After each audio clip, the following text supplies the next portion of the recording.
28-year-old Patricia Kimball had to force herself to smile as she looked out at the laughing group of friends who filled her backyard.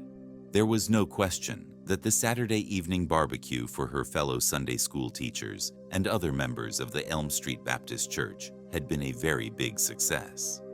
It was September 9th, 1995, and the early fall air had been warm without being hot, and the clouds passing now and then over the sun, along with the leafy trees that stood around the Kimball single-story greenhouse, offered just the right amount of evening shade. And not that long ago, this happy gathering would have represented everything that Patricia had ever wanted in life, and everything she had always loved about her small hometown of Pleasant Garden, North Carolina. There was her 26-year-old husband with his toothy smile, green eyes, and strong, dirty build, and right next to him was Patricia's brother Reuben and his wife Kristen. And just off to Patricia's right, she could see her closest friends laughing and chatting as they began to gather up empty plates and leftovers and take them into the kitchen and out of sight. But still within 30 miles of where Patricia was standing, there was the apartment complex where she worked as a manager. There was the building supply store that her husband owned, and there were the homes of her parents, her in-laws, and her cousins. But ever since Patricia's marriage, 17 months earlier, the happiness that Patricia had expected to feel as she assembled these building blocks of a good life husband. Family, church friends, and work had slowly faded, and in its place was Patricia's growing sense that the future she had imagined when she walked down the aisle to exchange rings with the man she had loved ever since she first laid eyes on him might never materialize. Yes, she and Ted had their cozy 3-bedroom house on Brandon Station Court, and yes, they were both devout Christians who were active in their church, and yes, Patricia still hoped that she and Ted would start a family together. And yes, some of her anxieties, like the fact that the house she lived in had been robbed twice, had nothing to do with being married. Still, the break-ins had shattered the sense of security Patricia felt as she started her new life with Ted, even though no one had been hurt, and the burglar who robbed them the second time had eventually been caught by police. Now, no matter how hard Patricia tried to control fear, she still felt her chest tighten every time she approached the house and saw an unfamiliar car in the driveway or parked out on the road. And maybe it was that feeling of always looking over her shoulder that had made every other event that had nibbled away at Patricia's dream of a safe and happy married life seemed worse than it really was. But overall, it just felt to Patricia that the love and romance that brought her and Ted together 3 years ago had been totally replaced by practical daily routines instead of spending the weekend together camping in the mountains. She and Ted sat at the kitchen table and paid the bills or cleaned the house or mowed the lawn, and Patricia wouldn't have minded the feeling of settling into that kind of routine if she felt like she and Ted were still enjoying their time together. But lately, Patricia had begun to worry that after less than 2 years of marriage, she and Ted were already starting to grow apart. Maybe Ted was even having second thoughts about having married her. After all, Patricia knew that when she had first met Ted almost 5 years ago, back in 1990 at the church youth group, they had been just friends and definitely nothing more. And Patricia also knew that between 1991 and 1992, Ted had had a serious crush on Patricia's second cousin, the beautiful Janet Blakely. But by 1992, when Janet was getting ready to go off to college, Ted had suddenly seemed to notice Patricia in a different way. And it wasn't long before the slim, smart, dark-eyed woman with the knockout smile went from friend to sweetheart and then to wife, leaving Janet Blakely crying in the back of the church when the pastor had announced to the congregation that Ted and Patricia were engaged at first, when Patricia tried to talk to Ted about their marriage. He had looked at her in surprise, then pulled her close and told her everything was good and she should stop worrying. But when Patricia brought the subject up again, Ted seemed irritated and impatient. And then just 1 week before today's barb, Ted had told Patricia that he had just applied to work a 3 to 1100 p.m. shift at a local textile company that manufactured all different kinds of fiber-based materials. Ted's announcement had taken Patricia completely by surprise. There was no question that the two of them had very different attitudes toward money. Patricia had always been a saver, while Ted was more of a spender. In fact, by the time Patricia was 16, she'd set enough money aside to buy her first car used, and by the time she was 23, she had enough in the bank for a down payment on a house. Ted, on the other hand, loved all the extras that money could buy, outfitting his late-model Jeep Cherokee with all the options, and now he had his eye on a new motorcycle. For Ted, money and social status were very important. He and his younger brother, Ronnie Jr., had spent the early years of their childhood living in a small mobile home in a trailer park on the edge of Pleasant Garden. And Ted's father, an alcoholic, barely made enough money to keep the family afloat. All that had changed when Ron Sr. had given up drinking and taken his wife and 2 sons off to Liberty University in Virginia after getting his degree in pastoral leadership. Ron Sr. had returned to North Carolina and settled his family in Julian, a few miles south of Pleasant Garden, where he was hired as the pastor of the Monet Road Baptist Church. But even though the family's financial and social status had improved after Ted's father, Ron Sr., became a pastor, Ted still always was given a lot of responsibility that included watching out for his younger brother, Ronnie Jr. He was very socially awkward and held back in school. By a learning disability, Ronnie Jr. was just not nearly as quick and confident as his older brother was. Still, both boys had always worked hard. Ronnie mostly did odd jobs around the neighborhood until he joined the military and enlisted in the Marine Corps. Ted became such a good employee at the local home building store that when the business owner Gary Lyle retired, he sold Lyle's building supply at a very good price to Ted. But even though Patricia understood the reasons why her husband was ambitious and why he enjoyed owning luxuries, his family had never been able to afford. When he was young, there was just no way that Ted needed to get a second job, especially one that would leave Patricia, who was already spooked by the break-ins, alone at the house that late into the evening, as Patricia turned away from the backyard and stepped into the kitchen to help put away the leftover food. She tried not to think about another possible reason why her husband, the owner of his own successful business, might be looking for additional part-time production line work that paid under $66.50 an hour, so much less than he made at Lyle's Supply. The sound of clattering dishes suddenly brought Patricia's attention back to the present, and pulling on her apron, she gave herself a mental shake. What she really needed to do was stop all this worrying and trust in God's plan for her life. Besides, in another few weeks, she and Ted would be going on a marriage enrichment retreat, and Patricia was sure that once they had a chance to sit down and really talk to each other, they would both find new ways to connect with one another, and she could put all of her jitters and suspicions to rest. Still, Patricia felt a jolt when she finally heard the question that one of the women in the kitchen was repeating. For the second time, it was one of Patricia's fellow Sunday school teachers, and she was asking Patricia if it was true that Ted was working at Precision Fabrics out in neighboring Greensboro. Summoning up one more smile, Patricia told her friend that yes, Ted would be starting there in 9 days, on Monday, September 18th, and then bending over the dishwasher to hide her face. Patricia did her best to sound happy when she added, "And, yeah, I think he's really looking forward to it." 1 month after the barbecue for members of the Elm Street Baptist Church on Monday, October 9th, 1995. Patricia pulled into the parking lot at Cinnamon Ridge Apartments a few minutes before 8 a.m. Before heading into the office where she worked as the property manager, Patricia thought about the telephone call she had made 3 days earlier on Friday night. Patricia and Ted were both very close to Ted's former boss, Gary Lyle, who had basically passed Lyle's Supply store on to Ted right after Ted and Patricia got married.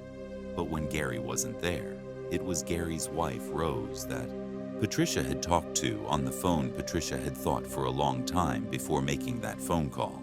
But considering all that had happened in the last several weeks, Patricia had known that she had to confide in someone, even if what Patricia had to say sounded completely unbelievable. Now, sitting in her car and looking out at the clear sky of what was sure to be a beautiful fall day in North Carolina, Patricia put her hands together at her chest, lowered her head, and said a short prayer, hoping that the prediction she had made to Rose 3 days earlier would never come true by 3:30 p.m. Patricia was ready to leave the office for the day and head home to 2401 Brandon Station Court and cut the grass. Patricia was glad that the day had been quiet and trouble-free at Cinnamon Ridge. 3 months earlier in July, Patricia had had to evict one of the tenants at the apartment complex. The confrontation had been ugly, and the tenant had made threats against Patricia's life. As Patricia stood up at her desk and pulled on her light jacket, she said goodbye to her coworkers, and a few minutes later, she'd hopped into her car and was making the 13-mile drive south to Pleasant Garden. All in all, it had been a good day. Patricia had used her lunch break to run an errand in Greensboro and to make a surprise stop at Lyle's Supply with a bag of hamburgers and French fries that she picked up at a local fast food restaurant for Ted's lunch. The two of them had avoided talking about money or about the fact that Ted wouldn't be home that evening until after his shift at Precision Fabrics, which ended at 11 p.m. Instead, they talked about what Ted's younger brother, Ronnie Jr., had planned for his short leave home from the Marine base where he was stationed, at Camp Lejeune, 3 hours to the southeast in Jacksonville, North Carolina. Like most people who knew the Kimball brothers, Patricia had always been struck by the obvious favoritism that their parents had always shown for Ted, that had always made her feel a little protective of her awkward but straight arrow brother-in-law, and glad he had met and married his fresh-faced and cheerful wife, Kimberly. Patricia had also reminded Ted that after she mowed the grass that afternoon, she'd be going to a Bible study group that was meeting at 7 p.m. at the church, but at about 4. As soon as Patricia caught sight of her house on Brandon Station Court, she knew right away that she'd be changing her afternoon plans. And when she pulled into the driveway of the one-story green home with the American flag next to the door, she smiled, pulling her car over to the far left so she could squeeze in next to the vehicle already parked in her driveway. It didn't matter that Patricia was now parked halfway on top of the grass she intended to cut, because as she turned off the engine and hopped out of the car and headed to the front door, she knew she was not going to be mowing the lawn, at least not yet, because Patricia Kimball had company. A little over 4.5 hours later, the first Pleasant Garden fire engine lights flashing and volunteer firefighters in full protective gear clinging to the outside grips came screeching around the bend of Brandon Station Court. All eyes were already on number 2401, the one-story greenhouse that now had waves of thick, muddy-looking smoke pouring out from under the front door and the openings in the chimneys, windows, and vents. And none of these first responders needed to be told that this house belonged to Patricia and Ted Kimball, because the dispatcher at the fire department who had taken the 911 call at 8:46 p.m. that evening, reporting a house fire at 2401, had been Patricia's godfather. The emergency call was also personal for the lead firefighter who had hopped down from the jump seat on the fire engine even before the truck had come to a full stop. 24-year-old Alan Fields had gone to high school with Ted Kimball, and he knew Patricia's family. The Blakeleys even better. According to dispatch, Patricia's brother Reuben had gotten a call at about 8 p.m. from Ted at Precision Fabrics asking Reuben to go check on Patricia, who had not been answering Ted's telephone calls. Now, even before his crew had connected the hose to the nearest fire hydrant, Alan could feel the intense heat coming off the house in waves as he and his fellow firefighters rushed through the carport to the side door of the house that led into the kitchen. But nothing in Alan's 6 years with the fire department had prepared him for the blast of superheated air and smoke that smothered him and his crew as soon as they had pushed through that door. And less than a minute later, unable to see and unable to breathe, Alan frantically motioned his crew backward as they stumbled back out of the house and pulled off their masks to drink in huge gulps of fresh air. Somewhere above and around them, the firefighters could hear the crackle and snap of nearby leaves and tree branches sucking in the heat from the house below and out in the street under the flames. The flashing lights of the fire engines and the sheriff department cars. Firefighters could make out the growing crowd of neighbors and family and friends of the Kimball and the Blakely. Even as Alan called for high-powered fans to clear the smoke from the interior of the house, every firefighter there was already thinking about the sight of Patricia Kimball's car parked over the edge of the driveway, wondering if she was inside still alive, waiting for them. Just then, Alan heard a shout from the front corner of the house using a long metal rod. One of the firefighters had smashed through one of the bedroom windows, hoping they might be able to pull out Patricia or anyone else in the house who might be crouching just on the other side of the wall. But even as the firefighter reached his arm through the window, there was a sudden burst of flames as the oxygen pouring in from outside reignited the hot embers inside as another team passed a hose through the broken window to douse the fire that had just erupted. Alan and his crew pushed back into the kitchen, following the stream of air from the fans that was slowly knocking aside the walls of smoke as the pressurized stream from the hose began hitting the walls and floor and ceiling. The air in the kitchen, then the living room, and then the hallway was filled with the sound of sizzling water working in the lead. Alan could just barely make out in the darkness the long strips of paint that had blistered and peeled off the walls and the burned and smoking insulation and crumbling sheetrock scattered around their heavy boots, when suddenly the floor just seemed to disappear right from under Alan's feet. One second he was standing, and the next he felt himself falling and rolling into a small space under the hallway, a 4-foot deep hole that had burned through the floorboards. But before Alan could even process what had just happened, he was suddenly aware of something firm but yielding underneath him. As Alan put out one gloved hand to steady himself, he suddenly knew with terrible certainty that they had just found 28-year-old Patricia Kimball by the time Detective Jim Church from the Guilford County Sheriff's Department met up with his supervisor at 241 Brandon Station Court. That night, sheriff deputies had already strung yellow tape around the Kimball's property to hold back the crowd of spectators and crime lab technicians, and Guilford County fire inspectors were already combing through the smoking rubble inside the house. But within minutes, a simple walkthrough of the damaged building lit by portable floodlights told Detective Church and Sergeant Detective David DeBry a lot of what those techs and inspectors would later confirm. The most important and obvious piece of that information was that the fire that had killed Patricia Kimball had not been an accident. Sitting right in the middle of the kitchen was an empty gasoline can, and Detective Church, who was also a volunteer firefighter, pointed out the obvious burn pattern caused by an accelerant like gasoline that led from the kitchen over the back of a couch in the living room and then down the hallway to where Patricia's body had been discovered. The detectives and fire inspector would also so agree that whoever had set the fire had probably hoped it would burn long and hot enough to destroy the entire house.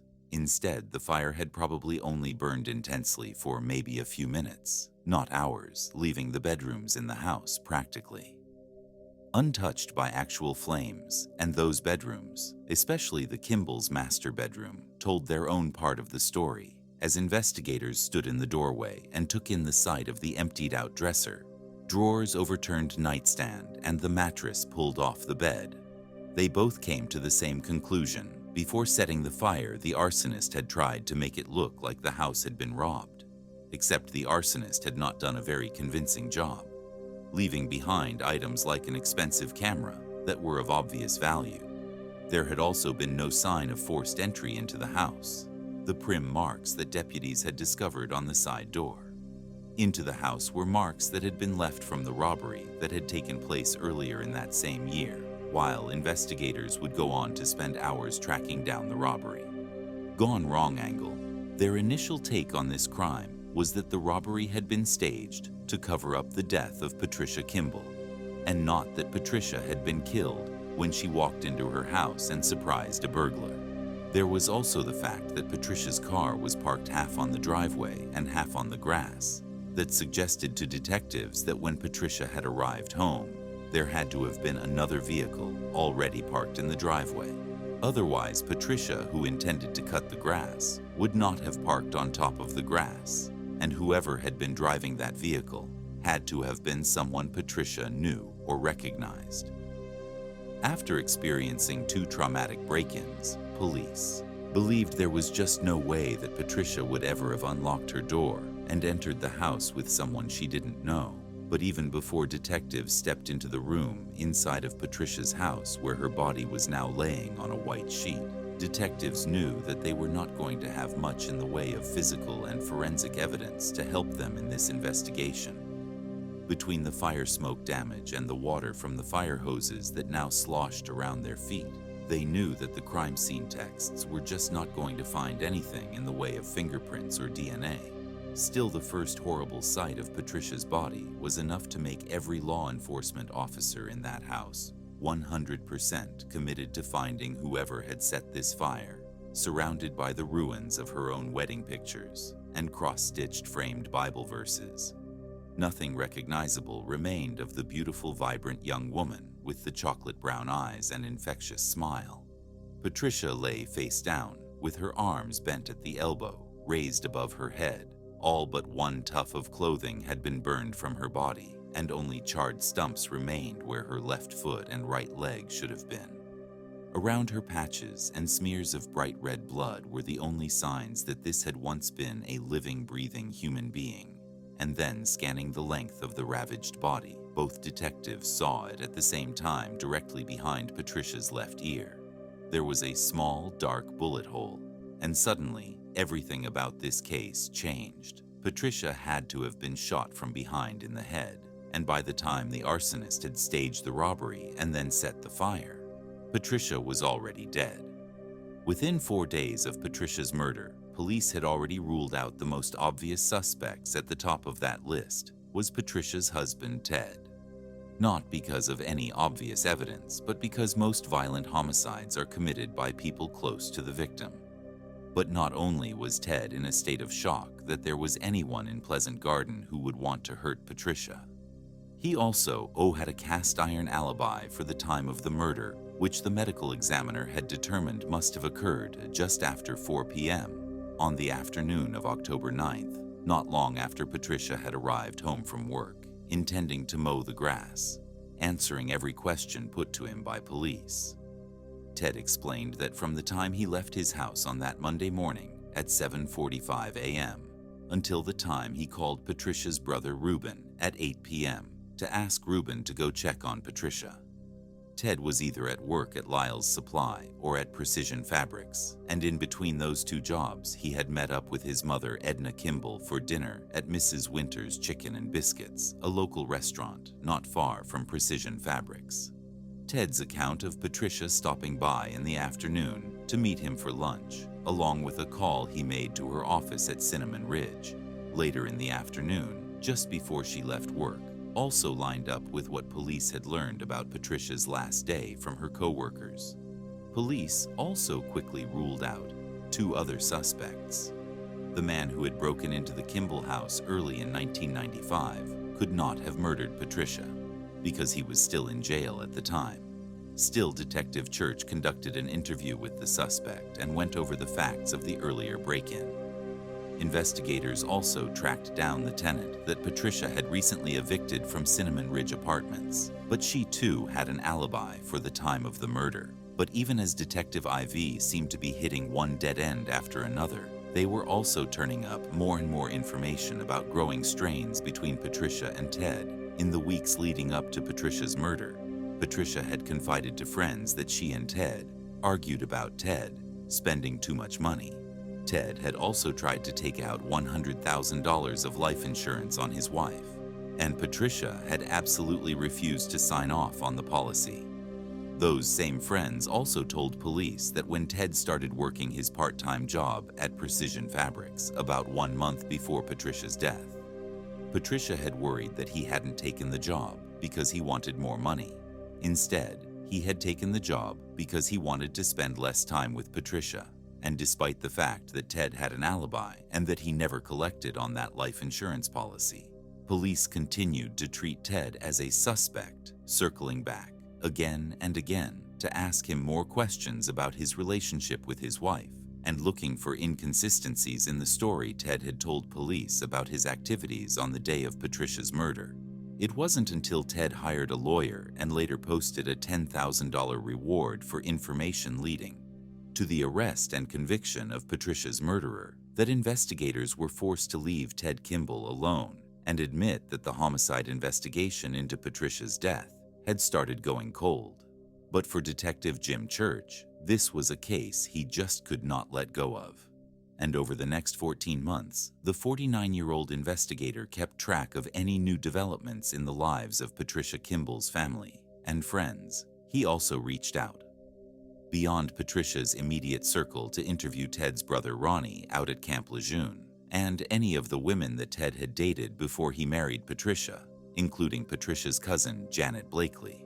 But it wouldn't be until late January 1997, more than 1 year after Patricia Kimball's murder, that Detective Church finally got the tip that would break his first homicide investigation wide open. And when that tip came in, Detective Church literally could not believe the identity of the caller, the tipster, at the other end of the telephone line. It was the son of Reverend Jerry Falwell, the founder of Liberty University in Virginia, and one of America's best-known Baptist pastors, televangelists, and conservative activists. And according to Jerry Falwell's son and attorney, one of the students enrolled at Liberty University's training program for pastors had just given the Reverend Jerry Falwell, Senor, the name of someone who might be involved in the death of Patricia Kimball. And a little over 2 months later, Detective Church and Detective DeBerry, along with investigators from the North Carolina Special Bureau of Investigation, were ready to make their first arrests on charges of first-degree murder based on the investigation into the tip from Reverend Falwell. Here is a reconstruction of what police believe really happened to Patricia Kimball 16 months earlier. On the afternoon of October 9, 1995, Patricia's killer was patient, waiting at the Kimball's house. The killer was grateful that 2401 was the only house that had been built yet on Brandon Station Court.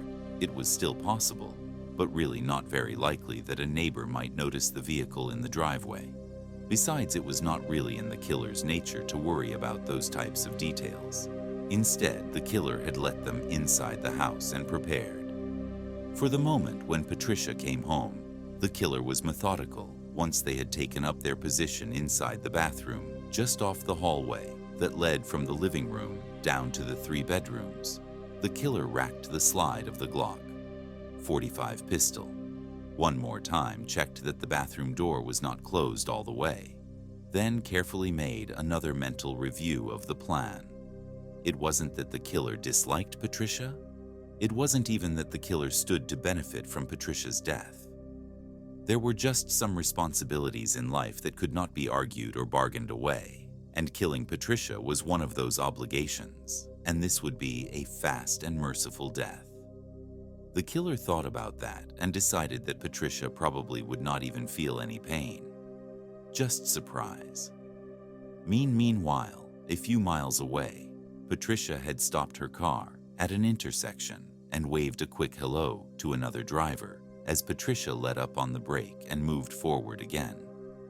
She thought how completely ordinary her life must seem from the outside, and after spending her lunch with Ted at Lyle's Supply earlier that day and picking up the phone this afternoon and hearing his familiar voice, Patricia wondered if maybe there was hope for their marriage.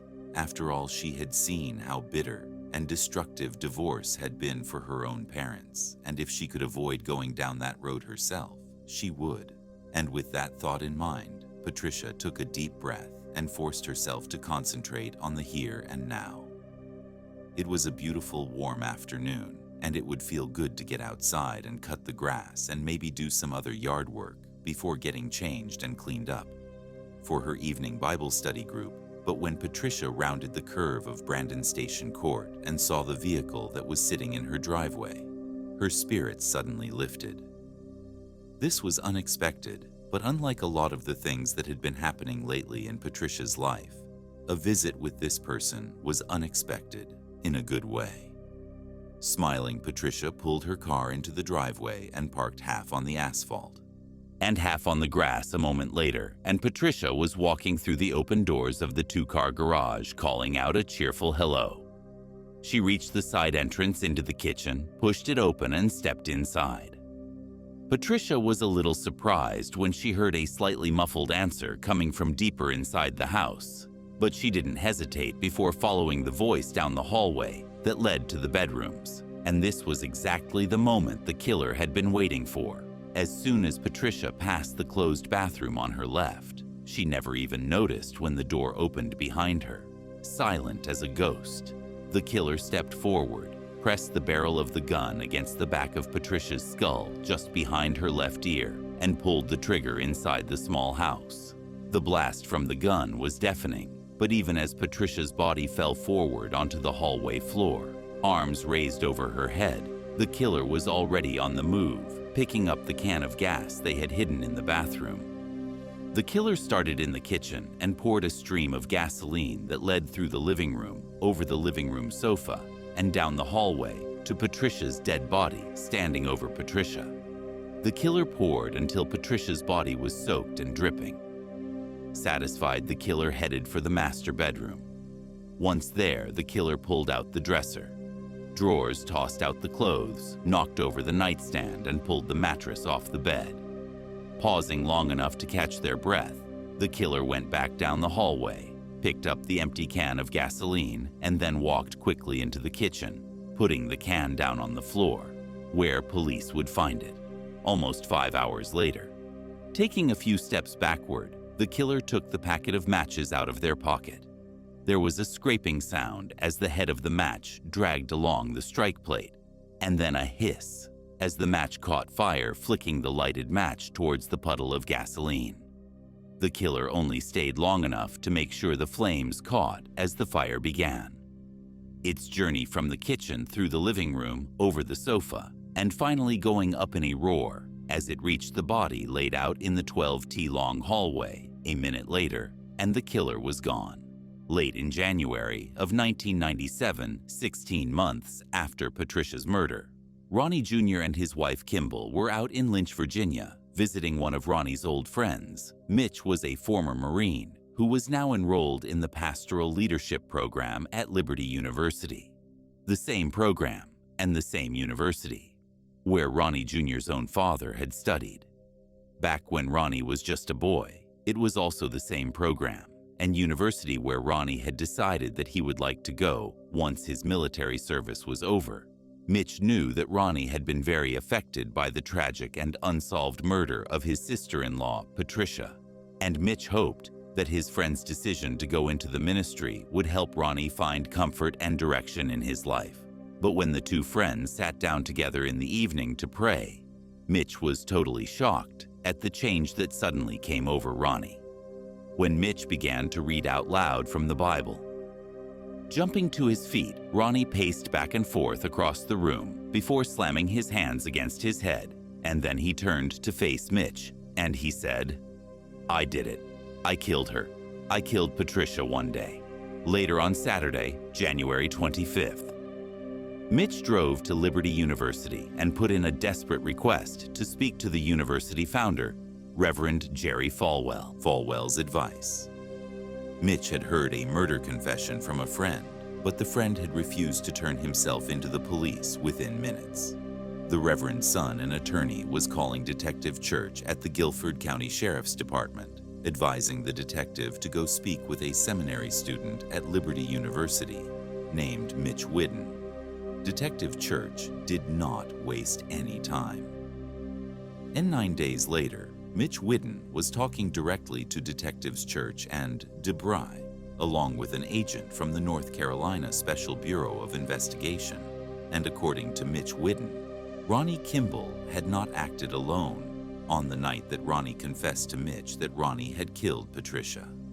Ronnie had also said that it was his older brother, Ted, Patricia's husband, who had asked him to commit the murder, although Ted had promised his younger brother a cut of the life insurance money Ted expected to collect after Patricia was dead.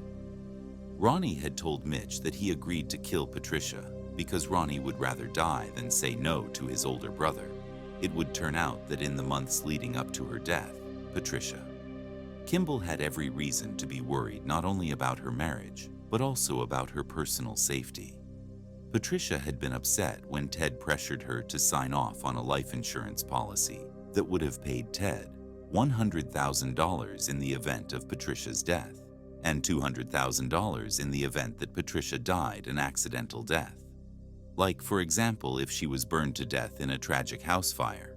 What Patricia did not know until just days before her death was that after Patricia had refused to sign off on that insurance policy, Ted had forged her name on the policy and submitted it to the insurance company. What Ted apparently did not know when he forged Patricia's signature and when he asked his brother Ronnie to kill Patricia was that the insurance company needed more than just Patricia's signature to issue the policy. They also needed Patricia to take a series of blood tests as well as a physical examination in order to approve the paperwork. And when the insurance company agent and the doctor's office called to schedule those tests, saying they had Patricia's signature on the policy, Patricia had become hysterical, said no to the tests, and slammed down the phone. It was on Friday, October 6, 1995, 3 days before her murder, and right after Patricia had found out about the forgery, that she called Gary and Rose Lyle and told Rose that if anything ever happened to her, Patricia, police should investigate her husband Ted. What Patricia had never suspected was that Ted, who had always seemed to wield a lot of power and influence over his younger brother Ronnie, would somehow persuade or pressure Ronnie to actually harm or kill Patricia. And apparently Patricia was murdered before the insurance company had time to contact Ted and tell him that the company could not issue the insurance policy he had requested for his wife Patricia, and upon her death, Ted would not be collecting on the forged policy right from the start of the investigation. Detectives Church and DeBerry suspected that Ted had to be involved, and they had even begun to suspect that Ronnie Jr. may have conspired with Ted to kill Patricia. But without a confession and without any hard physical evidence that linked either brother to the crime, the investigation had ground to a halt. However, in the months before Ronnie's confession to his friend Mitch Whiten, Detective Church continued to collect information that suggested to police that Ted's motive for getting married in the first place was money. Gary Lyle, Ted's employer at Lyle's Building Supply, had made it clear that he was more likely to sell his business to Ted. If Ted were married and settled down, and Patricia's cousin Janet Blakely was one of at least 2 women who had all turned down Ted's marriage proposals. Janet's tears when she learned about Patricia's engagement to Ted had less to do with envy and more to do with concern for Patricia, who was wearing the engagement ring that Ted had offered to Janet just 1 month earlier. Police even speculated that Ted's decision to get part-time work at Precision Fabrics was just to make sure that he would have an alibi when he arranged for Patricia's murder. It would also turn out that Ted had a history of running insurance scams. He overreported the number of items that had been stolen from the Kimball house in those 2 earlier robberies, and he also inflated the claims related to the fire damage on the house. Ted would also be charged with stealing construction supplies from local businesses and from a local church that he would later sell at Lyle's Supply on March 31st, 1997, more than 17 months after the brutal murder of Patricia Kimball. Police arrested Ted and Ronnie Kimball on charges of first-degree murder, arson, and conspiracy to commit murder in September of 1998. Almost 3 years after killing his sister-in-law, Ronnie Jr. was found guilty and sentenced to life in prison without parole. 3 months later, and 1 month before Ted was scheduled to go on trial, a search of Ted's prison cell revealed detailed escape plans, along with Ted's plans to hire someone to kill 5 witnesses who were scheduled to testify against him. Included on that hit list were Gary Lyle, the man who gave Ted his start in business, and Gary's wife, Rose Patricia's telephone confidant, 2 months after police discovered Ted's hit list. Ted Kimball avoided a jury trial by pleading guilty to a lesser charge of second-degree murder, along with arson and conspiracy in January of 1999. A little over 3 years after Patricia's murder, Ted Kimball was sentenced to 107 years. 52-year-old Fred Jablin watched with pride as his 3 children filed ahead of him into temple. Beth Ahaba's Friday evening service the night October 29. 2004 was cloudy and cool, and in Richmond, the capital city of Virginia, the maples and oak trees were still decked out with red and gold fall foliage. Even in the twilight darkness, the autumn colors glowed around the synagogue, the oldest Jewish house of worship in the city of almost 200,000 residents, just the site of Beth Ahaba, and the graceful columns that fronted the stone and brick building always made Fred feel better, a little less anxious and a little less worried. And every time he walked past the familiar plaque outside the temple and read the words, quote, "What doth the Lord require of thee? Justice, mercy, humility." Fred reminded himself that those 3 qualities had already helped him get through the worst years of his life. And he believed now that those same 3 qualities, justice, mercy, humility, would help guide him and his son and 2 daughters into a happier future. As the Jablins took their usual seats and exchanged quiet greetings with friends and acquaintances, Fred did what he always did. He made a point of reflecting on just how important religion, community, friendship, and the support of his colleagues at work were to his life and his family. And the power of gratitude was just one of the very hard lessons Fred had learned during the last 5 years, when the cracks in his marriage of almost 2 decades had become too deep to patch up as a well-known and highly regarded college professor who had been one of the early pioneers in the field of organizational communication. Fred had truly believed 5 years ago, back in 1999, that he and his ex-wife Piper Roundtree could work together to resolve their differences. But that was before he had found out about his wife's affair with a local doctor, and while that affair was the tipping point for Fred's decision to file for divorce the next year, in March of 2001, that affair had really just been the final betrayal in a series of events that still had the power to shock him. Even now, 2 years after he and Piper had officially ended their marriage, as Fred settled into his seat and prepared for the Shabbat, the service that would celebrate God's creation of the world and mark the beginning of a 24-hour period of rest and reflection. He thought how close he had come to losing his job and to losing the trust and respect of his neighbors and co-workers in the terrible lead-up to the divorce. Piper's behavior had become more and more erratic. The medications she was taking for depression and attention deficit disorder did not seem to be enough to stabilize her moods or decrease her sense of anxiety or discontent. But it wasn't until Piper began calling police and reporting that Fred was physically abusing her and accusing him of trying to drug her that Fred had finally understood just how broken their relationship really was. By then, they had already tried marriage counseling, and Piper had moved out of their family house several times to stay with her best friend in Richmond. But even then, somehow Piper and Fred had still managed to limp along, despite the difficulty Piper had in holding a job. Despite the fact that she had a law degree and her increasing unreliability in caring for the kids, even after she chose to stay at home rather than work outside of the house. But then came the afternoon 4 years ago, when police arrived at the University of Richmond, where Fred had a tenured teaching position. Earlier that day, Piper had gone to the Henrico County Magistrate's office and sworn out an arrest warrant and restraining order against her husband. Of course, it hadn't always been that way. Back when Fred, an up-and-coming professor, and Piper, a student in her final year, met back in '81 at the University of Texas in Austin, they seemed to have exactly nothing in common. And when Fred, who was 8 years older than Piper, first met Piper through another professor, Fred did not even recognize her as one of the many students who had attended one of Fred's classes the year before, while 21-year-old Piper was one of 5 children from an old Texas family that had lived in Harlingen, a small town just 30 miles north of the Mexico border.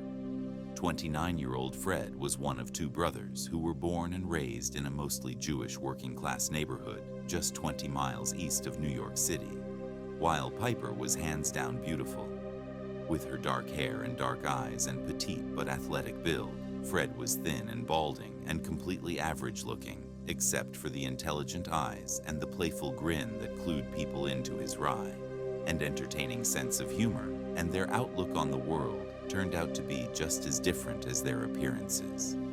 Fred was a great believer in rational thinking, and where he viewed the world in terms of black and white and took great comfort in set routines. Piper was a free spirit who loved to paint and who would over time fill the couple's house with adopted and rescued animals, from birds to a pet ferret. But 2 years after their first meeting, Fred and Piper were married, and over the next 6 years, Piper would eventually get her law degree cycle in and out of 2 jobs and then give birth to their oldest child, their daughter Jocelyn. Their son Paxton would arrive 3 years later, and their youngest Callie would arrive 3 years after that. And for a long time, it seemed like Fred and Piper's differences actually brought out the best in each of them. Fred became less rigid in his thinking, and Piper seemed to blossom in the light of Fred's affection and devotion to her and the children. But over time, the charm of their opposite personalities seemed to wear very thin. Fred was never a big fan of Piper's family and took to skipping Piper family reunions. For her part, Piper didn't really connect with Fred's family either, and when his parents died, she opted not to go to either of their funerals. But when Fred got the job offer from the University of Richmond, which came with a $30,000 a year bump in pay, both Piper and Fred agreed that financially at least the move from Texas to Virginia made all kinds of sense for their family. The extra money meant that Piper did not have to worry about working if she didn't want to, and she could hire a cleaning service to take care of the house along with a nanny who could help with the kids. And at first, Fred was sure that the move had given all of them a fresh start. But by 1995, 12 years after they had gotten married, and just 1 year after their move from Texas to Virginia, Fred and Piper were seeing a marriage counselor. Piper was just not able to pass the Virginia bar exam. That's the test that would have allowed her to practice law in Virginia, and even though she had been reluctant to leave her close to and family in Texas, Piper was not prepared for just how much she missed her mother and siblings, particularly her older sister Tina, who had always been available to help babysit the kids and to take Piper's side in any of the complaints Piper had about Fred, prone to postpartum depression. The arrival of the Roundtree Jablins' third baby, a year after the move to Virginia, seemed to send Piper into a tailspin. But even therapy, both marriage counseling and private therapy with a psychiatrist, did not stop Piper from racking up nearly $52,000 in credit card debt, any more than it would reverse the couple's slide into divorce a few years later. But still, nothing in those rocky years could have prepared Fred for that afternoon, when Piper had orchestrated his arrest on that charge of domestic violence, even now sitting inside the place of worship he had returned to. After the divorce, Fred could feel the shame and stunned surprise he felt as he left his office under police escort, hearing the whispers of students and seeing the shock on the faces of his colleagues. But maybe that was exactly what Fred had needed in order to accept that he and his children were probably better off without Piper, so immediately after being released from the police station. That day, Fred had obeyed the terms of the restraining order and kept his distance from Piper by moving into a motel not far from Richmond University. But he also wasted no time in hiring an attorney, and 1 month later, Fred appeared in juvenile court and argued successfully that the Roundtree Joplin children were not safe with Piper. And when the judge examined the evidence of Piper's erratic behavior, the times when she had simply forgotten to pick the children up from school or other activities, and the complete lack of evidence that Piper was a victim of domestic violence, the judge granted Fred temporary custody of Jocelyn Paxton and Callie. Until that moment, Fred had believed that the love he and Piper shared for their 3 kids might be enough of a foundation for them to have a civil divorce. Instead, the children became the battlefield for a bitter custody fight. In the end, the court had not believed any of Piper's charges of abuse, and when Fred had filed for divorce, he did so on the grounds that Piper had been unfaithful. He had cited Piper's affair with their oldest daughter's doctor, although it would turn out that there had been other men too. maybe even going back to the mid-1990s, and there was nothing quick or easy about how they reached a settlement. Piper had repeatedly asked for delays in the divorce proceedings until finally in 2002, almost a year to the date after. Fred had filed for the divorce when Piper did not show up for a hearing on finances and custody. The judge went ahead and made a final ruling without her, and that ruling would turn out to be absolutely devastating for the one-time stay-at-home mom, because on all fronts, Piper would wind up losing. According to that judgment, Fred, whose money had been used to purchase their house in Texas and their house in Virginia, and whose retirement account was much larger than Piper's, would get nearly all the couple's property and liquid assets. But it was the judgment on custody that would completely sever the bond between the parents, because when Fred would eventually press for full legal and physical custody, the court sided with him. That meant that Piper would need to go through Fred to make any and all arrangements to visit their 3 kids, and as far as support payments went, citing Piper's potential as an attorney to out-earn Fred's own salary as a professor, the court also agreed that Fred no longer needed to pay Piper's support money, and that going forward it was Piper who would need to get a job and pay Fred $890 in child support every month. Fred had had no illusions that Piper would actually make those payments, at least not on a monthly basis, and he was right. Piper had tried twice to declare bankruptcy as a way of setting aside the whole divorce decree, until a federal bankruptcy court actually prevented her from filing a 3rd time. But Piper's new financial obligations did mean that in order to practice law, she would need to move 1,200 miles away, back to Texas, where she had passed that state's bar exam and could practice law. But even though Piper had been the loser in the battle over custody, she had found ways to strike back at Fred, and when it came to revenge, Piper had a lot of help from her sister Tina, and just thinking of Tina made Fred's body tense immediately, following the court ruling on child support and custody. Tina had written a 43-page so-called psychological profile of Fred, a nurse practitioner who ran her own women's health care clinic. Tina was not a licensed mental health professional, but that did not stop her from attacking every aspect of Fred's character. Personality and temperament. In the report, Tina accused Fred of physical and sexual assault, drug abuse, and various personality disorders. She also warned parents that any child or minor that Fred had contact with was at risk of being psychologically abused, describing the report as a, quote, court document. So it sounded very official. Piper then emailed her sister's denunciation of Fred to his co-workers and university administration, as well as to members of the Parent Teachers Association at the schools. The children all went to, and to, the leaders of the scout clubs the kids attended, and to the list of friends and acquaintances Fred and Piper had once shared during that especially dark period when the divorce and the pain was so raw that Fred questioned if life could ever seem normal again. He had wondered who hated him more, his ex-wife Piper or his ex-sister-in-law Tina. Just the thought of that question made Fred doubly relieved that he had changed his will just this last year, so that in the event of his death, custody of his kids, along with the control over the financial assets his kids would inherit, would go to his brother Michael, who lived with his wife and their 2 kids in Northern Virginia. Fred had also installed a home security system just in case he'd never forgotten the time when Piper had taken their youngest child and disappeared without telling Fred, only to turn up in Texas at her sister Tina's with a story of how Fred had started trying to drug Piper. In fact, it had been the other way around after Fred and Piper split. Fred had learned from a neighbor that Piper had confessed to spiking Fred's morning coffee with the antidepressant, Prozac.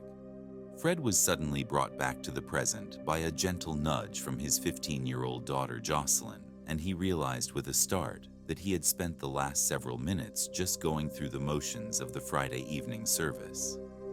He thought again of the plaque outside the temple, that what the Lord asked of him was justice, mercy, and humility. Fred was self-aware enough to know that when he and Piper divorced 2 years ago, he was thinking more of justice than he was of mercy or humility. But now, 2 years after the divorce agreement was signed, it seemed like both he and Piper had reached a much better place. Both as a divorced couple and as individuals, it had taken Fred a while, but he had grown into his all-consuming role as single dad, and all 3 kids were doing exceptionally well. He loved taking the kids to their after-school and summer activities. They had become close to their Uncle Fred's brother Michael, and just 5 months earlier, Fred had ventured out into the dating world and had begun a promising relationship with another single parent, a down-to-earth woman named Charlene. As for Piper, she had begun dating soon after returning to Texas, where she now lived in Houston, very close to her sister. Tina Piper had her own small law practice, but made most of her income doing research into land titles. It was steady work that did not require a law degree, and it paid well enough that she had been able to afford a house of her own, a new black Liberty Jeep, and a lifestyle that seemed comfortable and secure, even though Piper was often behind on child support.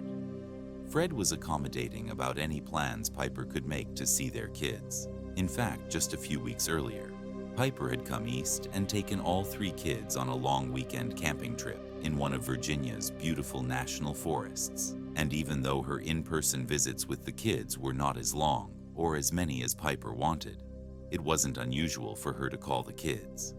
More than once a day, maybe Fred thought, as he gave Jocelyn a nudge back to show her he was paying attention again. Maybe he and Piper both were ready to practice mercy and humility back at the Jablin house on Hearthglow Lane. Fred pulled into the driveway of the detached 2-car garage a moment later. The children piled out of the Ford Explorer and made their way inside. The handsome brick and wood 2-story house sat on a slight rise and surrounded by stately trees. Halloween had always been Fred's favorite holiday, and he and the kids had bagged up most of the fallen leaves and stuffed them into leaf bags that were the shape and color of carved orange pumpkins throughout the quiet and affluent subdivision, with its neat green and white welcome sign that read, "Kingsley." Homemade scarecrows and ghosts made out of white sheets watched over the comfortable homes, all set back from the road, some with living rooms and kitchen lights shining through the windows. Once inside 1515 Hearthglow Lane, Fred wasted no time shepherding the 3 children off to bed. It was around 10 p.m. when he had said his final goodnight and headed back downstairs to clean up and give Charlene a call before heading to bed himself by the time Fred had switched off his bedside light and settled down to sleep. The painful memories of the past had been replaced with a sense of pleasant anticipation for the weekend ahead. Tomorrow was Saturday, and while the children slept in, Fred would enjoy his coffee and newspaper, and after that, all 4 of them would have a busy day going to the annual neighborhood pumpkin festival, spending time together and with friends and putting the finishing touches on their costumes. And on Sunday, they would all enjoy the kind of safe scares that came with going door to door, trick-or-treating. At 6:37 a.m. The next morning, Fred Jablin's next-door neighbors awoke from a deep sleep to the sudden sound of 3 gunshots getting out of bed and stepping to the open window. Former Marine Bob McCardle pushed aside the curtain and saw a shadowy figure running across his front yard and then disappearing into neighboring house lots, while dogs began barking and other neighbors were wondering if a car had backfired or if a hunter was shooting ducks down on Tuckahoe Creek. Bob immediately picked up the phone and called 911. Within minutes of the call, 3 officers from Henrico County Police Department were climbing out of the patrol car in front of the McCardle home, spreading out across the lawns of Hearthglow Lane. They used flashlights to search in the darkness for the source of the disturbance, but after 20 minutes, the officers reported back to Bob that they had not found anything suspicious. Bob told them that once it was light, he and his wife would take their dog out for a walk, and if they saw anything that could explain the shots, they would follow up with another call to police. 25 minutes later, it was Doreen McCardle who called 911, trying her best to keep the panic out of her voice. She explained to dispatch that she, her husband Bob, and their dog were now standing outside of their neighbor's house at 1515 Hearthglow Lane, and Bob had just discovered the body of Fred Jablin. The single dad and prominent Richmond University professor was lying in his driveway, alongside the family car. His body stretched out on a thin carpet of blood-soaked leaves. This time, Henrico police responded with a flood of emergency and medical personnel, and within minutes, the quiet neighborhood was alive with flashing lights and sirens, but their response was too late. Fred Jablin was dead. Even as officers strung yellow crime scene tape around the half-acre lot of the Joplin home, a SWAT team had entered the house to make sure the murderer was not inside, and if necessary, to rescue the 3 sleeping children. But the house was empty, except for Fred's kids, as Jocelyn was escorted out the back door so she would not see her father's body lying in the driveway. The 15-year-old turned the police officer at her side, and she asked him to please make sure her brother, sister, and father got out by 8:30 a.m. That Saturday morning, Henrico County homicide investigator Kobe Kelly had arrived on the scene and pushed the investigation into high gear. A 4-year veteran of the police force, the 6-foot-2-inch tall detective was just 32 years old, but he had a well-deserved reputation for professionalism and for getting results. The Roundtree Jablin children were quickly sheltered at the home of a local police officer who knew the Jablins and lived in the same area. A special victims unit was on its way to help break the terrible news of their father's death and to find out what the children may have heard or seen. That morning, Detective Kelly's initial examination of both the outside crime scene and the inside of the house showed no evidence that this had been a robbery gone wrong. There was no sign that anything had been taken, and unfortunately, the neighbor who had made the 911 call to police after hearing gunshots and seeing a figure run across his front lawn could not even identify whether that person had been a man or a woman. Hopefully, the crime scene techs who were already there collecting any physical evidence and dusting for fingerprints would be able to provide more information. But at first glance, it looked to Kelly like this had been a premeditated crime, planned by someone who must have known Fred Jablin's morning routine well enough to be lying and wait for him when he stepped outside in the dark that morning to pick up the newspaper that had been tossed onto his driveway. But even before Kelly heard back from the officers he'd sent out to knock on doors and collect information and search for the murder weapon, Kelly knew that there would be plenty of suspects. In this case, the victim had been a high-profile college professor with a reputation for working closely with students, any one of whom might have harbored a grudge related to perhaps a failed thesis or maybe a bad grade. With that in mind, Detective Kelly also sent a team out to the University of Richmond, 6 miles east, to treat Fred's personal office as a crime scene and to interview faculty and students. The detective also started the process of obtaining search warrants, putting in a subpoena for any relevant phone records. But even as the investigator watched a crime scene, tech carefully bag a copper-jacketed, hollow-point bullet they'd found to the right of the body. Detective Kelly already had the name of the person he was most interested in talking to in any homicide investigation. The most likely suspects are those with the closest and most intense relationships to the victim.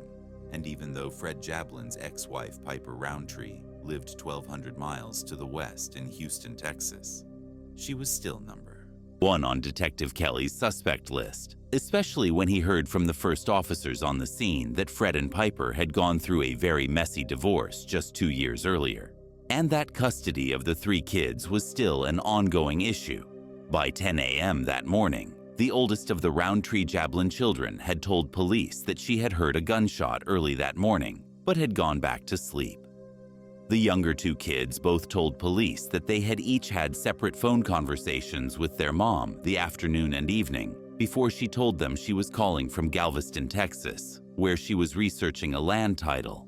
She'd also told 12-year-old Paxton about a raccoon that was living under the porch of her house, knowing that the first 48 hours of any investigation are often the most crucial. Detective Kelly was determined to check out every possible lead. And even though Piper had told her children she had called last night from Texas, Detective Kelly still ordered investigators to check for any passengers named Piper Roundtree who may have flown into Richmond from Houston, Texas over the last several days. By 2:30 p.m., Michael Jablin had been informed of his brother's death and he and his wife were in their car traveling south to Richmond, and by 3:30 p.m., just 8 hours after the McCardles had discovered Fred's body and made their second 911 call detective. Kelly had already caught a major break in the investigation. His investigators had in fact discovered that a passenger by the name of Roundtree had flown out of Virginia's Norfolk Airport just 3 hours earlier on a Southwest Airlines flight that was due to arrive back in Houston's Hobby Airport at 4:30. Houston time, which meant 5:30. Virginia time, but there was one problem. The passenger's first name was not Piper. Instead, it was a name Detective Kelly had not yet heard. Tina. Detective Kelly had already found a good picture of Piper Roundtree in one of her children's bedrooms, and the driver's license picture on file for the plane ticket. His investigators had discovered was definitely a different person instead of dark brown hair. Tina Roundtree had shoulder-length blonde hair, glancing at his watch and seeing he had 2 hours before the plane. Carrying Tina Roundtree was due to arrive at Hobby Airport in Houston. Detective Kelly rolled into action. Contacting police in Houston, he sent them pictures of both Piper and Tina Roundtree and asked them if they would go to Hobby Airport in time to locate a passenger getting off that Southwest Airlines flight who looked like either of the two women. But it would turn out that Detective Kelly was now in for a series of disappointments. Whoever that passenger named Tina Roundtree was, she had managed to disembark, collect her checked bags, and, apparently, leave the airport in Houston without being intercepted or recognized by Houston police. And when Officer Kelly finally reached Piper Roundtree by phone in Houston that night at 9 p.m., 14 hours after Fred had been declared dead, it would turn out that Piper Roundtree would have a rock-solid alibi for the time of the murder. And after being informed by a friend in Richmond about Fred's murder that morning, the only thing Piper wanted to talk about now was where her children were, who was taking care of them, and how they were coping with this devastating news. By now, Detective Kelly had also been filled in on the identity of Tina Roundtree Piper's older sister, who also lived in Houston. Realizing that he would need to conduct this investigation in 2 different states, Detective Kelly and his partner headed to Houston to interview the Roundtree sisters before leaving the lead investigator assigned. Detective Chuck Hanna and one other investigator to follow up on leads in Richmond at Detective Kelly's first official interview with Piper on Sunday. October 31st, Fred's ex-wife denied any involvement in Fred's murder, and not only would a friend of hers who was also a lawyer place Piper in his office before that Southwest flight ever arrived back in Houston on Saturday, October 30th. The day Fred was killed, Piper would also be able to locate someone who could provide further confirmation of her alibi. A stranger who had seen her at a local bar in Houston on Friday night, when the passenger flying under the name Tina Roundtree had already landed 1,200 miles away in Richmond, Virginia. As for Piper's sister, Tina Roundtree, where Piper had reacted to the news of Fred's death by wanting to talk about when she could see her kids again. Tina had reacted to the news by being aggressive in her criticism of Fred. She held nothing back when it came to listing his faults as a father, a husband, and a human being. But even though the hatred Tina expressed was strong enough to constitute a possible motive for Fred's murder, Tina, who had been seen at her health clinic over the weekend, also had an alibi for the Friday night before Fred's murder and the Saturday morning when he was found dead by his neighbors, and both sisters pointed to alternative suspects that were much closer to 1515 Hearthglow Lane than Texas was first on that list, was Michael Jablin, the brother who stood to gain control of Fred's financial assets. And what about Fred's latest love interest? Had police interviewed Charlene yet? And finally, without providing any names, Piper also hinted darkly at enemies Fred had within the University of Richmond, and when Virginia investigators dug deeper into the money trail behind the passenger tickets belonging to the still unidentified person who traveled under the name Tina Roundtree, the case only got more confusing. The airplane tickets had been purchased by Piper's former boyfriend on a credit card. He said he hadn't used in weeks and had assumed was lost, and when investigators in Richmond found a reservation under the name Tina Roundtree at a motel in Richmond, For the night before Fred's murder, the name of the person who actually checked into that room showed up in the motel records as Geraldine Smith. And drifting in the background behind the Roundtree sisters, there was Tina's on-again, off-again boyfriend who had recently taken Piper off to a shooting range for some target practice. Meanwhile, both Piper and her sister Tina started ducking out on any more interviews with law enforcement. Instead, the two sisters checked into the expensive and stylish Houstonian hotel in central Houston. The only thing Piper seemed to care about now was arranging a court hearing in Virginia to get custody of her 3 kids, and Tina, who had appointed herself as Piper's guardian and champion, was there to support Pipe Paper and keep the press and police at bay. So despite a promising start 3 days after, the Virginia police had arrived in Houston, Texas. Progress into Fred Jablin's murder came to a stuttering halt, and even though detectives in Richmond had turned up some promising evidence, what police needed was someone who could positively identify the airline passenger who went by the name Tina Roundtree, and then placed that person in Richmond at the time of Fred's murder. And on Wednesday, November 3rd, 5 days after Fred Jablin was killed, police finally got the tip. They needed to break the case based on an interview with a Southwest Airlines ticketing agent and the deconstruction of hundreds of cell phone calls placed during the days before and after Fred Jablin's death. Here is a reconstruction of what happened outside of 1515 Hearthglow Lane on the morning of Saturday, October 30th, 2004. Anyone who knew Frederick Mark Jablin also knew he was a man who enjoyed his routines, especially after all the disruptions of the last 2 years. He found new meaning and simple pleasures, like getting up at the same time every morning, retrieving his newspaper from the side driveway, then enjoying a freshly brewed pot of coffee in his quiet kitchen. And on this Saturday, when Fred stepped outside, dressed in his navy blue sweatpants, sweatshirt, and robe, he also enjoyed knowing that he and the kids could spend the day together getting ready for Halloween. When he and Piper were together, it had been Fred who took the family pictures, even though it meant that he himself was rarely in any of them. This year, he would make sure to have his neighbors take pictures of him and the 3 kids. It had been a long haul getting through the divorce, but despite the painful memories that had preoccupied him last night during the Friday evening service at Temple Beth Ahaba, the fact was that Fred felt pretty good about his life and about his kids. He and Piper might not see it. And Fred doubted he'd ever fully trust his ex-wife again, but he knew she loved their kids as deeply as he did.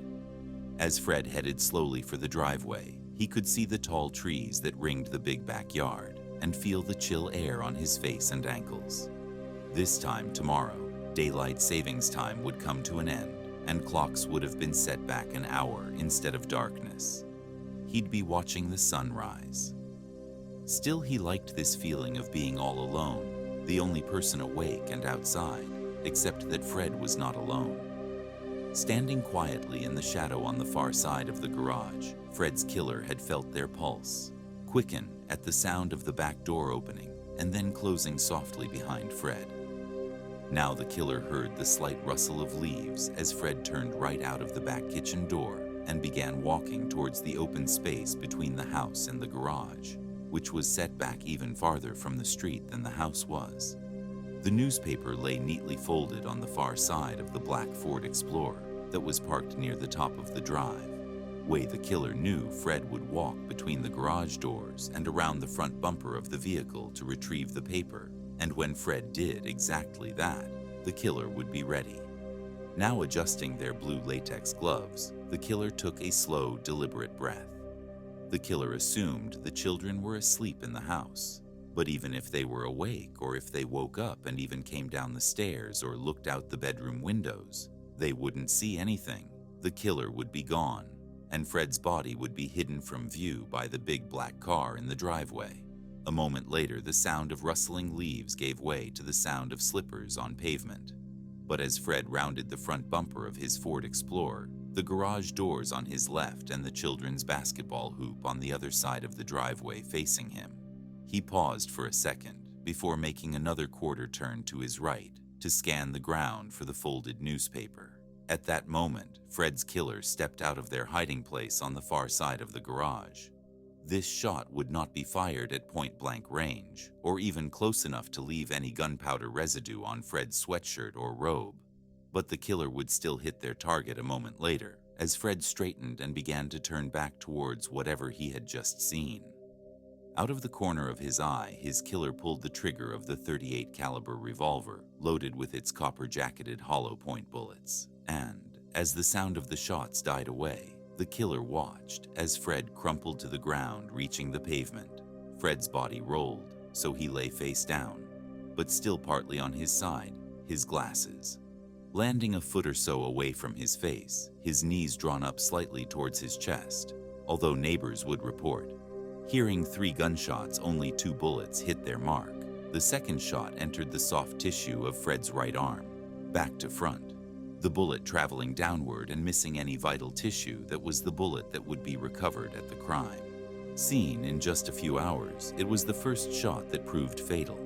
That type of bullet designed to mushroom out upon impact, so it did. Maximum internal damage had entered from the back, striking Fred in the lower right side before ripping upward through his spleen, kidney-liver diaphragm, and aorta, the main artery, carrying blood away from the heart. By the time the first dogs in the neighborhood had started to bark, the killer was running across the neighbor's front lawn towards the darker shade of the trees that bordered each house. Lott, the medical examiner who would later perform the autopsy on Fred's body, could not rule out the possibility that if Fred had been found immediately after that first 911 call at around 6:37 a.m., he might have survived his injuries. Still, the first medics on the scene, an hour later, had done everything they could. Despite not finding a pulse, they still turned Fred onto his back and cut away his shirt to inject heart-stimulating drugs and to perform CPR. But they were too late. Sometime between that first 911 call and the second 911 call, more than an hour later, Fred had died of organ failure and massive internal bleeding by the time police had covered Fred's body with a white sheet and escorted his terrified children out of the house. Fred's killer was already on the road, making the 2-hour drive south to Virginia's Norfolk International Airport after returning their rented maroon minivan. Fred's killer made their way to the ticketing agent at Southwest Airlines at 8:29 a.m., 2 hours after murdering Fred. The killer booked a flight first to Baltimore, 200 miles north, and then on from Baltimore to Houston, Texas. As Piper Roundtree handed the Southwest Airline ticketing agent her sister Tina's ID and the ticket Piper had bought using the credit card that she'd taken from her boyfriend, Jerry Walters, she made a quick adjustment to the blonde wig she was wearing over her dark brown hair, and she also made sure her sunglasses completely covered her brown eye. A few minutes later, when Piper sat down in the waiting area until it was time to board her 12:30 a.m. flight back to Houston, she pulled out her cell phone and scrolled through the long list of calls she had made since arriving in Richmond 2 days earlier on Thursday, October 28th. She was smart to have asked the receptionist at the motel in Richmond to change her name in the register from Tina Roundtree to Geraldine Smith. Just one more way to throw police off her trail, and when the police did come to question her, she could honestly tell them that things with Fred were so much better now than they had been 2 years ago. But for Piper, her camping vacation earlier in the month with the kids had finally shown her that getting along better with Fred still wasn't enough. The person her children really needed wasn't their father. It was her, their mother, and soon enough they would have her, and only her, as Piper tucked Tina's driver's license back inside her wallet. Piper looked closely at the small picture of her sister. Tina was a little taller and heavier. Her hair was blonde and her eyes were a bright blue. But when Piper wore the wig and dark glasses, all people saw were the similarities in the sisters' faces and expressions, and that wide Roundtree smile. But it would turn out that Piper's disguise, like her alibi, was not quite as good as she thought it was. 5 days after Piper Roundtree killed the father of her 3 kids, Detective Kelly from Virginia knew that in order to solve this murder investigation, he needed to get a positive ID on Southwest Airlines passenger Tina Roundtree. So on the afternoon of Wednesday, November 3rd, the same day that hundreds of people were attending Fred Jablin's funeral service back in Richmond, the investigator made one more trip back to Hobby Airport in Houston. He tracked down the name of the Southwest airline agent who had checked Tina Roundtree's ticket and luggage on her flight from Houston out to Richmond 1 week earlier on Thursday, October 28th, when he met Kathy Molly. The big detective from Virginia showed her Tina Roundtree's airline ticket and asked Kathy if she could remember anything about the passenger. A moment later, Kathy handed the ticket back with a friendly smile. "Yeah, I remember," she told the investigator. Kathy went on to say that the passenger was a very attractive woman, nicely dressed, but there was something else Kathy remembered too. The passenger was obviously wearing a blonde wig, and along with her suitcase, she was carrying a gun.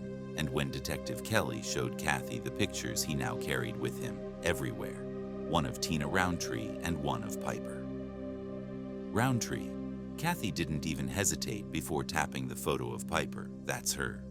Kathy said that's the woman who checked the gun on Monday, November 8th, 2004, 10 days after Fred was shot to death outside of his home on Hearthglow Lane. Henrico County Police charged his ex-wife, Piper Roundtree, with first-degree murder. Piper was arrested shortly after leaving a custody hearing in Virginia, at which Piper asked the court to grant her and not Fred's brother Michael custody of the 3 Roundtree Joplin children, in addition to having been identified as the passenger traveling to and from Richmond under the name Tina Roundtree. Piper's cell phone records had also placed her in and around Richmond from Thursday, October 28th, through the morning of Saturday, October 30th, the morning of Fred's death. Even though Piper claimed that she and her sister Tina often used one another's cell phones, the phone that Piper used on Friday evening, the night before Fred was killed, to call her son Paxton and tell him she was in Texas, was the same cell phone that had pinged off cell phone towers in Richmond to connect that call to Paxton's cell phone. As for Piper's alibis, it would turn out that after checking credit card receipts, the man who had placed Piper in the Volcano Bar in Houston on that Friday night before Fred's murder had made a mistake. It had been Saturday night after Piper had returned from Richmond that she was seen at that bar, and although Piper's friend and former law colleague would insist to Virginia investigators that he had talked to Piper in Houston midday on Saturday, before that Southwest flight from Baltimore arrived in Houston, it turned out that he had made an earlier statement to a reporter saying that the first time he had seen Piper in nearly a year was the day after Fred's murder, Sunday, October 31st, when she would have already been back in Houston for nearly 24 hours on Saturday, February 26, 2005. 1 year and 4 months after Fred was murdered, a Virginia jury spent less than 1 hour in deliberations before coming back with a guilty verdict in the trial of Piper Roundtree. Her defense attorney argued unsuccessfully that the real murderer was Piper's sister Tina, and when Piper herself took the stand, she implied the same thing, while at the same time insisting to the end that she herself had absolutely nothing to do with Fred's murder when asked point blank if she wanted the jury to think her sister Tina committed the murder.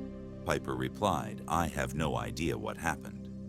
Piper would use that same refrain when she was asked how her cell phone had appeared in Virginia in the days before and on the day of Fred's murder, or why she decided to brush up on her shooting skills the week before Fred's death, or why she had used her boyfriend's credit card to purchase a blonde wig, or how her black Liberty Jeep had wound up in the parking lot at the Hopi Airport in Houston, from Thursday, October 28th to Saturday, October 30th. Piper told the jury she either had no idea how those things could have happened, or that they were just meaningless coincidences that had nothing to do with Fred's murder. 2.5 months later, on May 7th, 2005, Piper was sentenced to life in prison. Her first request for parole in 2020 was denied. She will be eligible for parole again in 2033, when she will be 72 years old on Friday, November 4th. 2005 days before Piper's trial for murder, Piper's sister Tina pled guilty in a Houston courtroom to a charge related to Fred Chaplin's murder, attempted tampering of evidence. Tina was fined $300 and sentenced to 80 hours of community service. Tina died in 2020. In 2006, a Virginia court granted full custody of Fred and Piper's 3 children to Fred's brother Michael Jablin.